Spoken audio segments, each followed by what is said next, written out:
Memorable moments in the only debate so far. Candidates Kamala Harris and Donald Trump attacked each other and their opponent's record in office. Who made the biggest move with voters? We have analysis from our political analyst, and we welcome campaigns, surrogates, and supporters to give their opinions. Plus, during a month dedicated to preventing suicide, we're focused on our veteran community. We will hear about the warning signs, the myths, and how to ask the question that must be asked on This Week in Jacksonville.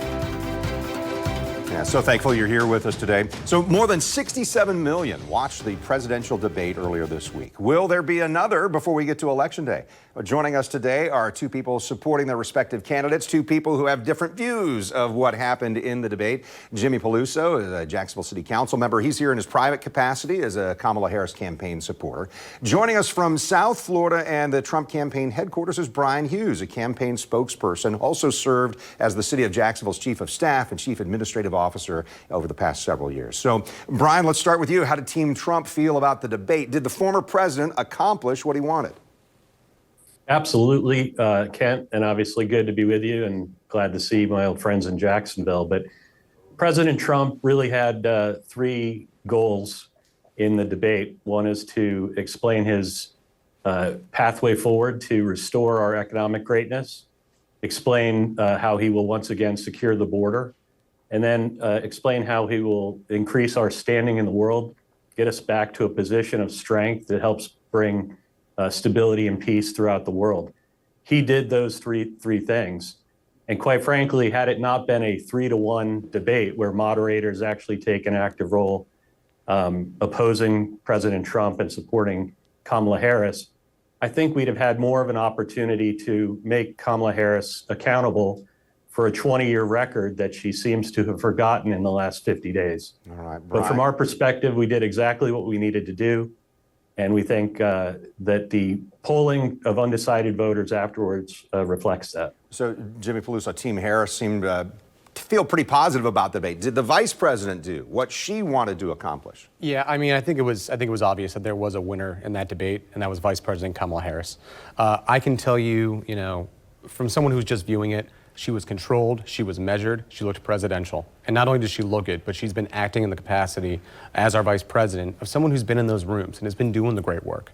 I know Brian, who's I considered a friend, is going to have a different opinion than I will about, maybe what was happening under the Trump administration when it came to, how we're viewed by the world stage. But there's no question, we are safer today than we've ever been.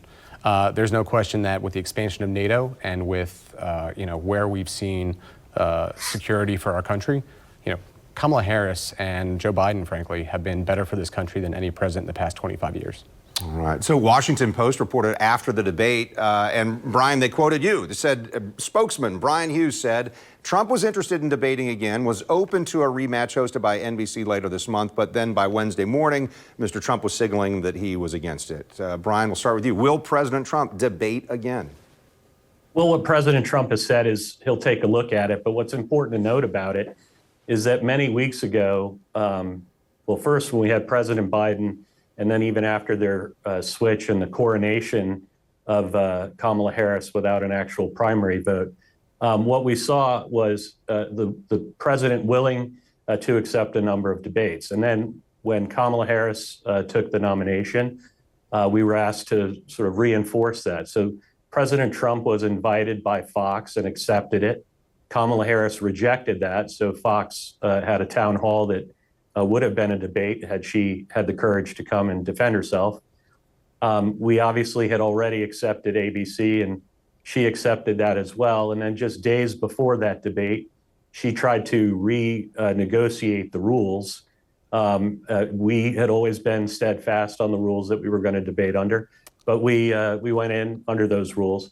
Again, prior to ABC, NBC had offered a date, and we had accepted. That was September 25th, and she had rejected that. So we think that what her campaign is really doing by suddenly bringing this conversation back is admitting that she didn't do the job she needed to have done the other night, and she's looking for a do-over. She didn't explain what she needs to explain to the American voters about her constant changing positions when it comes to public safety, how to get our economy back or how to secure our world by having a strong U.S. presence in it. So, Brian, yeah, thank you on that. So it sounds like it's possible, but it doesn't sound like it's trending that way. Jimmy Peluso, do you want to see another debate for the former president and the vice president? Look, given the first debate, I'll see dozens of more debates to see more beatdowns like we saw the other evening. I think that the Trump administration, that was some really good spin that Brian just did there. There's no question that Donald Trump does not want to be on the debate stage again with Kamala Harris. And it's evident why. The fact that he mentioned there's changing positions that Harris has had, I find that ridiculous. She's been pretty consistent in her positions for quite some time. Oh, that's just not true. And let me tell you, I mean, the gentleman who he's supporting, had a different position about abortion like 2 weeks ago, then flip-flopped around another time. I mean, the guy's changing positions by the week. Kamala Harris told the American people her vision for America, and it's about making it more affordable, making it easier to buy a home, making it to have prescription drugs that are not going to bankrupt you, to make sure that women have the health care needs or the health care provided to them, based on their needs, that we should have abortion rights throughout the entire country. And she also said, hey, we need to make sure we have a secure border. And that's why, a great border deal was put in front of Congress a couple months ago. But what happened? We saw Donald Trump make some calls and kill the deal, even though it's frankly, a Republican bill. So, I mean, we're talking about, an individual who was president for 4 years, wasn't able to get the job done. Now he's running again. Third time as the nominee. And in this debate, he sounded more deranged and crazy than ever. So let me ask this in maybe 1 minute for each of you on this, but both sides throughout this are saying, hey, the other side is lying. Brian, I'll start with you. What's the most outlandish untruth, in your opinion, going on here? And if you can do that in a minute or less, that'd be great. Well, I can't pick one, but let's be clear. She talks about turning a page and what she'll do on day one. Day one is 3.5 years ago. She's been sitting in the White House, the co-pilot of every major policy that has driven up inflation. She's championed Bidenomics. On border security, she was there on day one to day 100 when Biden reversed every major border security position taken by President Trump. It led to 20 million illegal immigrants streaming in and causing chaos in communities from coast to coast. Literally every city in America has been turned into a border city. Just north of where you're sitting in Georgia, Laken Riley was killed by an illegal immigrant who would not have been in this country but for Harris-Biden immigration policy, which is open borders. So she's flip-flopped on the border. She's reversed course on her support of her own president's economic plan. And when it comes to the world stage, just a few months ago, she told the Israelis they'd be making a mistake to go into Rafah. Rafah is where American citizens and Israeli citizens who were held hostage were killed by terrorists just a few weeks ago. Brian, I appreciate on every major issue, she's changing position. I'm going to run out of time if I don't shift here. So apologies, Jimmy Peluso. What do you think the most outlandish untruth that's being said in this? I mean, honestly, we saw a former president of the United States scream about people eating dogs and cats in Springfield. Maybe the most outlandish and bizarre thing that we've ever seen in a presidential debate. And so for everyone that's watching this, you need to ask yourselves, the presidents that we've had in this country in the past, Ronald Reagan, H.W. Bush, Barack Obama, they all asked us as Americans to rise up and care more for each other, to be better Americans, better than ourselves. Donald Trump only wants to divide and scream and he and haw. We consistently see it, and now we're on the last iteration of it. Before it was funny. It was funny when he came down on the escalator. It was funny when he said some crazy outlandish stuff, but it's not funny anymore. Like, this country is ready to wake up. We've seen over 42,000 volunteers in Florida. About 5 to 6% of them are registered Republicans, ready to volunteer, step up, flip this state, and make sure that Donald Trump is no longer president. He's done nothing but lie, and he's done nothing but, I mean, hell, he's a criminal. He's got 3 criminal convictions, and he has to pay Jean Carroll for raping her. So I mean, this is the kind of man who's running to be the president, and it's unacceptable. We should be done with this. It's kind of crunch time here because we're 50+ days until the election in November, and my appreciation both to Jimmy Peluso and to Brian Hughes for bringing your perspectives on this campaign as we head forward. Thanks for the time today, gentlemen. Thank you both. Thanks, Brian. All right, a different view on the debate, something much more toward the middle here. News4Jax political analyst Rick Mullaney is with us. We're also talking about the City of Jacksonville's Community Benefits Agreement. That's next on This Week in Jacksonville.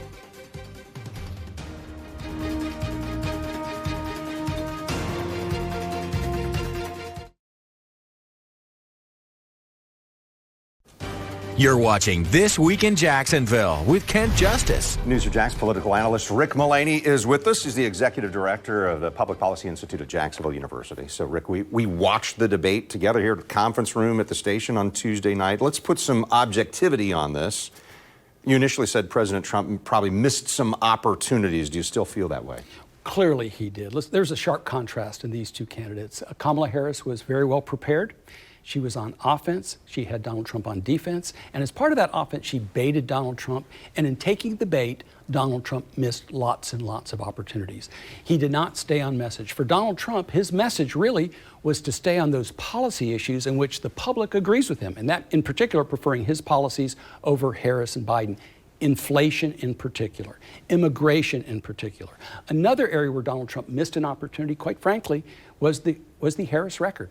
Not only in 2019 when she was running for president, when she advocated pretty straightforward positions of abolishing private insurance, opposed to fracking, defund the police, decriminalize illegal entry into the country. It's a long list.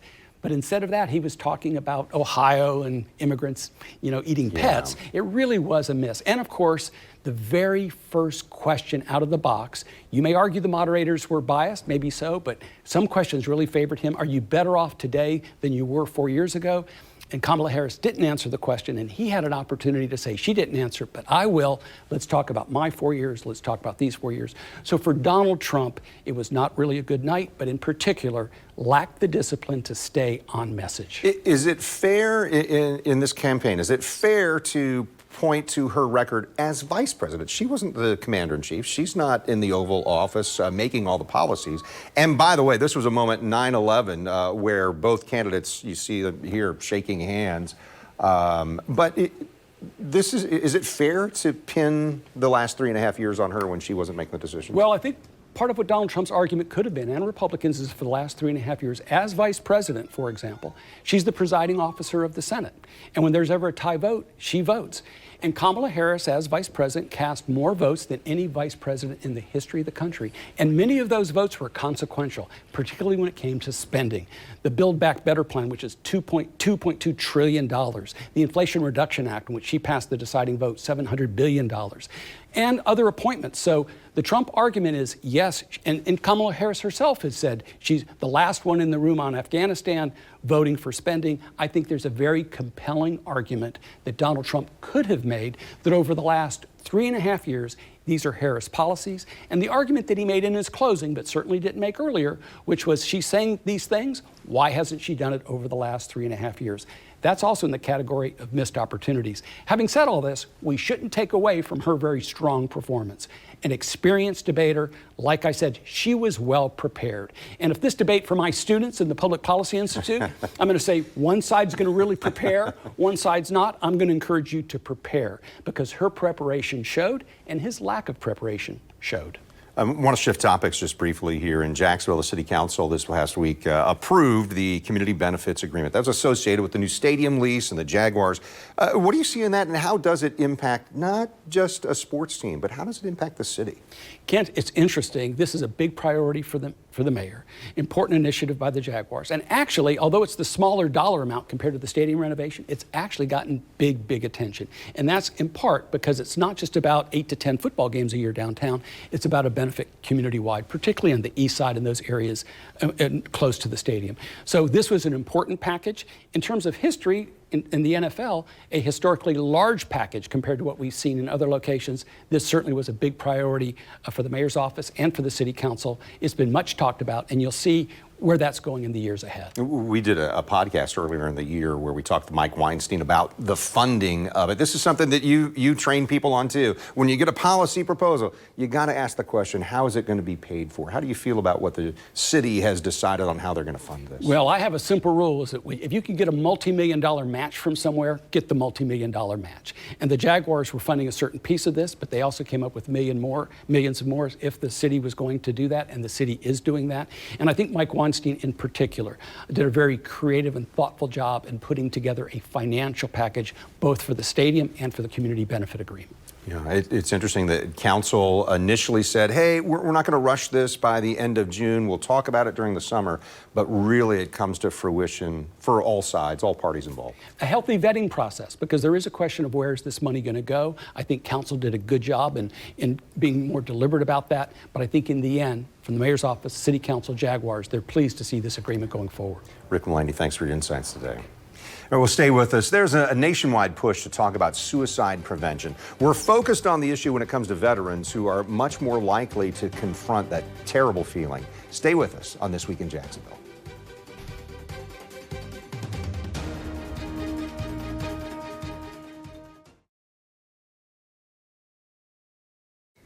You're watching This Week in Jacksonville on Channel 4. And this month, we recognize National Suicide Prevention Awareness Month, with World Suicide Prevention Day was just this past Tuesday.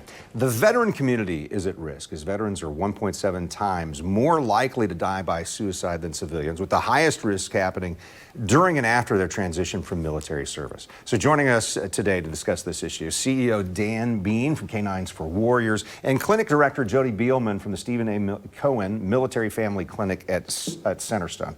Dan and Jody, I appreciate you being here. Thank you. People who watch our show know that regularly I want to talk about this. I want to make sure that we're providing some resources and raising the level of awareness of this threat to our veterans and that community. So if you would, you've told me, this month is a chance to shift public perception, spread some hope, raise some awareness, and then extend the support and resources to those who may be struggling. And Jody, if you'd start, just explain your organization and how it's working to prevent veteran suicide. Yeah, definitely. So the Stephen A. Cohen Military Family Clinic at Centerstone, we provide counseling services and case management services to active duty service members, veterans, and their entire families. And really we're trying to offer treatment and support, of course, but also provide additional training and resources to learn the warning signs, the risk factors that a veteran may be struggling, and offer some additional support. Yeah, Dan Bean, you and I have known each other on several topics, but here you are. You're in this role more recently as the CEO at Canines for Warriors. Explain your organization there and how that impacts veterans. So what we do is we pair service dogs with veterans that have post-traumatic stress disorder, traumatic brain injury, or victims of sexual assault. And it's just a life changer for them. A lot of them come to us. We're their last house on the block, the last thing they can try in order to get back their quality of life that they had before post-traumatic stress disorder. And it really is amazing to see what the dog can do for them. Yeah. Why don't veterans maybe reach out or let people know that they're having these thoughts when they're in crisis?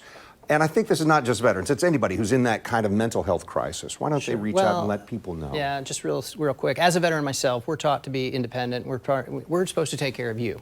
Yeah. We're not supposed to let you take care of us. And so it's really much of a big sea change for the veteran in order to open up and realize that actually they do need help and they do need to ask for it. And I'm sure that that's what you find at the Cohen Clinic.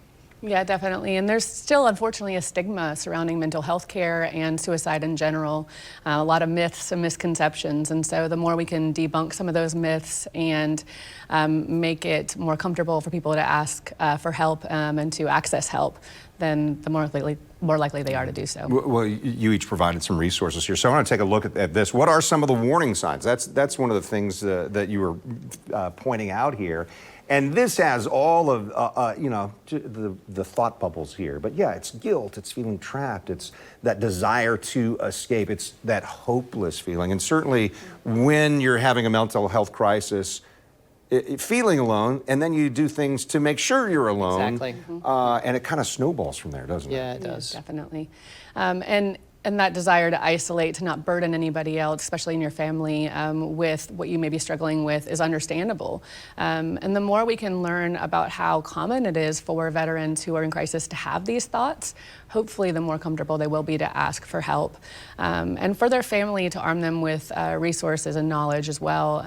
Cohen Veterans Network and Psych Armor and a lot of other sites offer a ton of trainings and support and resources available to help spot those signs. Dan, as a veteran, how would that land land on you, even if it's really important. But we're talking about there's a critical question to ask. When is the right time to ask that question? What's the question, and when's the right time to ask it? Well, the question is how can we help you? You're not yourself, and we need to get you back to where your quality of life is what it was before this terrible syndrome struck you.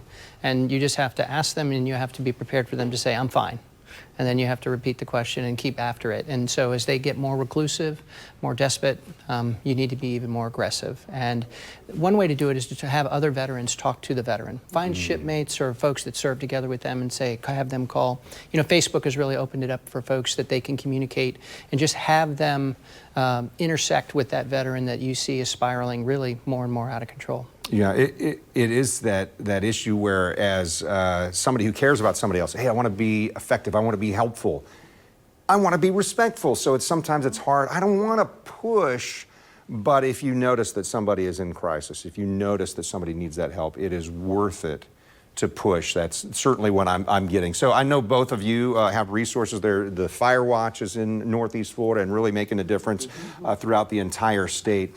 I appreciate the time, and I appreciate bringing the awareness and hopefully giving somebody out there some hope. Oh, it's worth it. I'm going to take that risk. I'm going to reach out. I'm going to ask for some help. Take the first step. Really appreciate that. And then, of course, this 988 is the number that you can dial there and press 1 for veterans, and then you'll get some of the support that you would need. Yep. Dan Bean, Jody Beelman, thank you so much for your time. Appreciate it. Thank you. And This Week in Jacksonville airs each Sunday morning at this time. I'm Kent Justice. Thanks for watching on air on Channel 4, the CW17, and online at news4jax.com or streaming on News4Jax Plus. And a reminder, don't forget to download This Week in Jacksonville Business Edition. This week's episode looking at Visit Jacksonville and what's happening locally with tourism.